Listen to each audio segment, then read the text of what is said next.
India, जिसे independence के बाद भी बहुत सारे देशों ने एक थर्ड वर्ल्ड कंट्री बोला, जहां पर बहुत कम फंडिंग और रिसोर्सेस होने के बावजूद 15 अगस्त 1969 में इसरो की शुरुआत हुई एंड 14 जुलाई 2023 में इसरो ने चंद्रयान 3, जो कि उनका सबसे बड़ा मिशन है, उसे लॉन्च किया। कैसे इसकी सक्सेस और गवर्नमेंट की न्यू पॉलिसीज के वजह से इंडियन स्पेस सिस्टम में इतने ज्यादा इन्वेस्टमेंट्स आए एंड कैसे इंडिया एक थ्राइविंग स्पेस पावर बन चुका है, आइए देखते हैं इस वीडियो में। ऊपर से भारत कैसा दिखता है आपको? जी मैं बगैर किसी झिझक के कह सकता हूँ कि सारे जहां से अच्छा दिखता है। The humble beginnings. Indian space की शुरुआत हुई डॉक्टर विक्रम साराभाई के द्वारा। 1962 में जवाहरलाल नेहरू, जो उस समय के प्राइम मिनिस्टर थे इंडिया के, उन्होंने अपॉइंट किया फिजिसिस्ट विक्रम साराभाई को इंडिया की स्पेस रिसर्च कमेटी बनाने के लिए। बिना एक फॉर्मल रिक्रूटमेंट प्रोसीजर के विक्रम जी ने अपने एक्सपीरियंस एंड इंटेलेक्ट पर भरोसा रख यंग इंजीनियर्स को अपनी टीम में लाया। आर अरावा मुंदन, जो इंडियन एटॉमिक एनर्जी में काम करते थे, उन्होंने भी इस कमेटी में पार्ट लिया। रिक्रूटमेंट के बाद क्योंकि किसी के पास एक प्रॉपर नॉलेज नहीं था स्पेस इंडस्ट्री का, तभी इंडिया ने नासा के साथ कोलैबोरेट करके अपने बहुत सारे इंजीनियर्स को नासा में भेजा, जहां उन्हें एक प्रॉपर ट्रेनिंग मिली। फिर नासा ने उन्हें एक प्रॉपर रॉकेट भी प्रोवाइड कराया, जिसे लॉन्च करना इसरो का पहला मिशन था। विक्रम साराभाई ने केरला में एक थंबा नाम के विलेज को पिक किया, जहां वो अपना लॉन्च स्टेशन बनाते हैं। काफी मेहनत और रिसोर्सेस कम होने के बावजूद उन्होंने अपना लॉन्च स्टेशन बनाया और वहां से रॉकेट लॉन्च किया, और इसी प्रकार इंडिया की स्पेस जर्नी की शुरुआत हुई। इतना जुगाड़ लगाना पड़ता था कि स्पेस इक्विपमेंट्स लाने के लिए बैलगाड़ी और साइकिल का इस्तेमाल किया जाता था, क्योंकि उस समय गांव में हेवी ट्रक्स अवेलेबल ही नहीं थे। Why is space so important?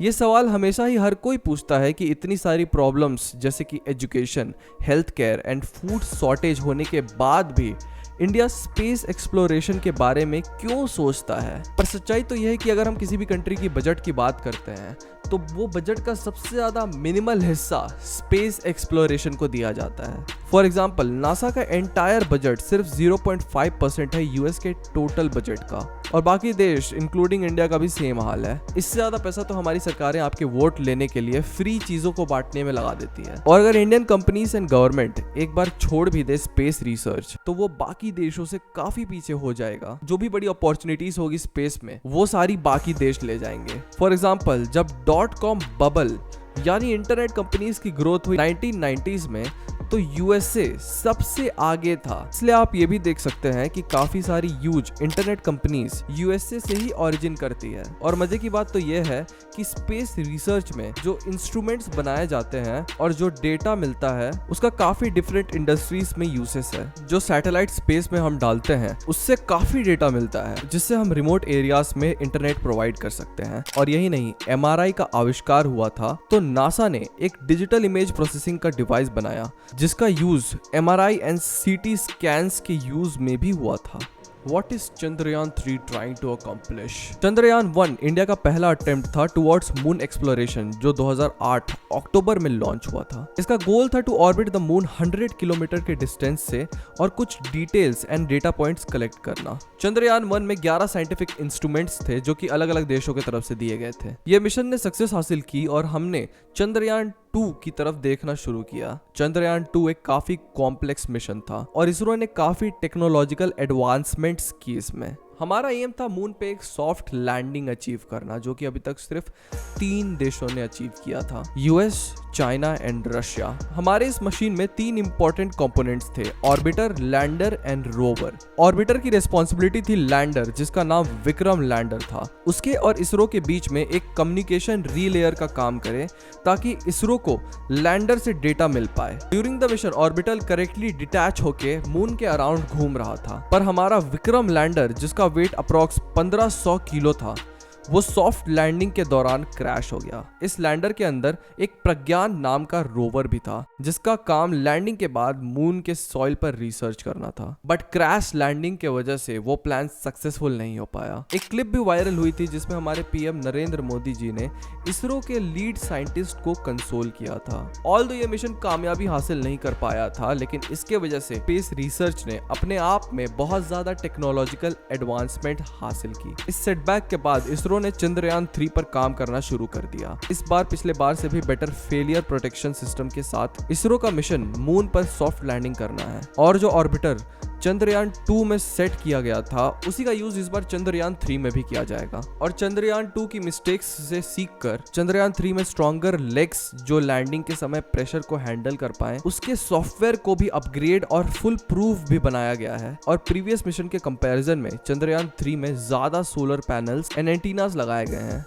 Privatisation of space sector compare to बाकी कंट्रीज, इंडिया का स्पेस इकोनॉमी में कंट्रीब्यूशन काफी कम है। एक इंटरनेट आर्टिकल के अकॉर्डिंग ये नंबर कुछ अराउंड मात्र 2% ही है। पर इसरो के इतने सारे हार्ड वर्क और इतने सारी अचीवमेंट्स के बावजूद इस नंबर के इतने कम होने की रीजन ये है कि भारत में प्राइवेट कंपनीज को फ्रीडम नहीं मिल पाता है। यूएसए में 1960s में ही गवर्नमेंट ने प्राइवेट कंपनीज को फ्रीडम दे दी थी कि वो अपनी खुद की स्पेस टेक्नोलॉजी बना सकते हैं, भले ही रॉकेट्स या लॉन्च स्टेशंस क्यों ना हो। और इसी फ्रीडम, सपोर्ट और रैपिड इनोवेशन के चलते स्पेस एक्स जैसी फेमस कंपनीज आज खड़ी हो पाई है। और इन प्राइवेट कंपनीज की हेल्प से नासा का बजट ईयरली कम हो रहा है, क्योंकि उन्हें इतने बड़े स्केल पर अब इनोवेशन नहीं करनी पड़ती है। अगर कोई कंपनी इनोवेशन करती है तो नासा बस उनके साथ कोलैबोरेट करके उस टेक्नोलॉजीज का यूज करती है, जिससे दोनों ही पार्टीज को फायदा होता है। और इसी सपोर्ट के चलते स्पेस एक्स ने रीयूजेबल रॉकेट्स तक बनाए हैं, जिससे स्पेस एक्सप्लोरेशन का कॉस्ट ड्रास्टिकली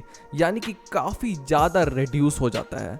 यूरोप भी इस चीज में पीछे नहीं है, एंड वहां भी कुछ प्राइवेट कंपनीज हैं जो government satellites and important equipments को स्पेस में लॉन्च करती है, जिससे गवर्नमेंट पर से भार काफी कम हो जाता है। पर 2020 में हमारे प्राइम मिनिस्टर नरेंद्र मोदी जी ने स्पेस रिसर्च के दरवाजे प्राइवेट कंपनीज के लिए खोल दिए, एंड अब कोई भी प्राइवेट सेक्टर की कंपनी अपने खुद के rocket and launch stations develop कर सकती है। हालांकि पास्ट में काफी कंपनीज जैसे कि L&T, Hindustan aeronautics, MTR technologies already ISRO की उनके स्पेस मिशंस में हेल्प करती है। पर अब ये न्यू पॉलिसीज के चलते फुल फ्लेज्ड स्टार्टअप्स एंड बहुत सारा फॉरेन इन्वेस्टमेंट इंडिया के स्पेस सेक्टर में आया है। अब इससे अगर कोई स्टार्टअप्स सक्सेसफुली कोई न्यू इनोवेशन कर पाते हैं तो इसरो उनके साथ कोलैबोरेट करके बहुत ही तेजी से ग्रो कर सकता है।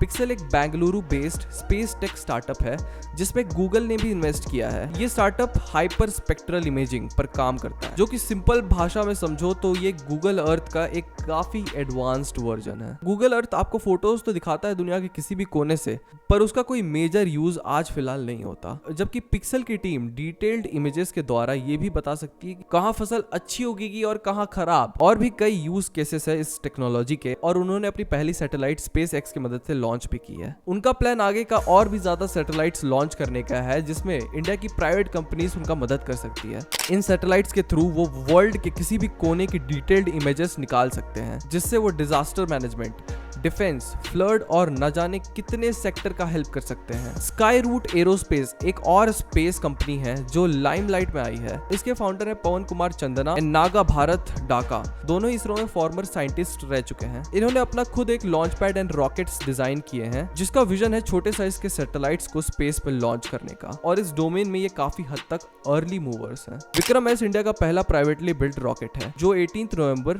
2022 में लॉन्च हुआ था। इसका डेवलपमेंट स्काई रूट एरोस्पेस ने ही किया था। विक्रम 1 उनका अगला मिशन होगा, जो कि मोस्टली 2023 में ही होगा। एक और स्पेस स्टार्टअप है जो कि काफी यूनिक स्पेस प्रॉब्लम पर काम कर रहा है। स्पेस डेब्रीज यानी कि वो वेस्टेड ऑब्जेक्ट्स जो पुराने सैटेलाइट्स या वो और कोई स्पेस ऑब्जेक्ट्स से बने हैं, वो हमारे अर्थ के इर्द गिर्द घूमते रहते हैं। प्रॉब्लम यह है कि इन ऑब्जेक्ट्स को ट्रैक करना काफी मुश्किल हो जाता है, और वो दूसरे प्रॉपरली फंक्शनिंग सैटेलाइट्स जिन्हें बनाने में करोड़ों रुपए खर्च होते हैं, वो उनको जाके डिस्ट्रॉय कर सकते हैं। उनका प्राइमरीली एम यह है कि वो एक ऐसा स्पेस टेक इंफ्रास्ट्रक्चर बनाए जिससे वो ट्रैक कर सके उन डेब्रीज को जिसे पहले ट्रैक नहीं किया जा सकता था। उन्होंने उत्तराखंड में अपनी एक ऑब्जर्वेटरी भी डेवलप करना स्टार्ट कर दिया है, जिससे वो स्पेस डेब्रीज जो कि 10 सेंटीमीटर भी छोटे क्यों ना हो, वो उसे भी ऑब्जर्व कर पाए और दूसरे सैटेलाइट लॉन्च करने वाली कंपनीज को असिस्ट कर पाए सेफ लॉन्चिंग एंड ऑपरेशंस में। Future of ISRO and Indian space industry. Chandrayaan 3 successful हो ये तो हर एक इंडियन विश कर ही रहा है, लेकिन यहाँ पर ISRO and Indian space ecosystem की उड़ान रुकने वाली नहीं। एक तरफ प्राइवेट सेक्टर में कंपनीज जैसे कि ध्रुवा जो खुद ही सैटेलाइट्स मैन्युफैक्चर करती है, पिक्सल जो कि हाइपर स्पेक्ट्रल इमेजिंग पर काम कर रही है, या एस्ट्रोगेट लैब्स जो छोटे सैटेलाइट्स के लिए हाई स्पीड कम्युनिकेशन प्रोवाइड करवा रही है। इन सभी को काफी ज्यादा ग्लोबल रिकॉग्निशन, इन्वेस्टमेंट्स और ग्रोथ की अपॉर्चुनिटी मिली है। और दूसरी तरफ इसरो भी अपने एम्बिशंस में काफी आगे बढ़ते जा रहा है। निसर, जो कि नासा और इसरो का एक कोलैबोरेटिव मिशन है, जिसमें वो एक सैटेलाइट डिप्लॉय करेंगे जो पूरे अर्थ को 12 दिनों में मैप करके डेटा प्रोवाइड करेगा, जिससे हम अर्थ के चेंजिंग टेम्परेचर्स को अच्छे से समझ पाएंगे। इंडिया ने एक गगनयान नाम का भी मिशन प्लान कर रखा है, जिसमें for the first time India की तरफ से ह्यूमंस को स्पेस में भेजेंगे। पॉसिबिलिटीज डेफिनेटली एंडलेस है एंड आने वाला टाइम ही इंडिया की ग्रोथ को विटनेस करेगा। बस यही था हमारा वीडियो। मिलते हैं अगले वीडियो में। अगर आपको ऐसी वीडियोस पसंद है तो इस वीडियो को लाइक करना ना भूलें और हमारे चैनल को सब्सक्राइब करके जाएं, क्योंकि हम ऐसी वीडियोस लगातार डालने की कोशिश करते रहते हैं। धन्यवाद।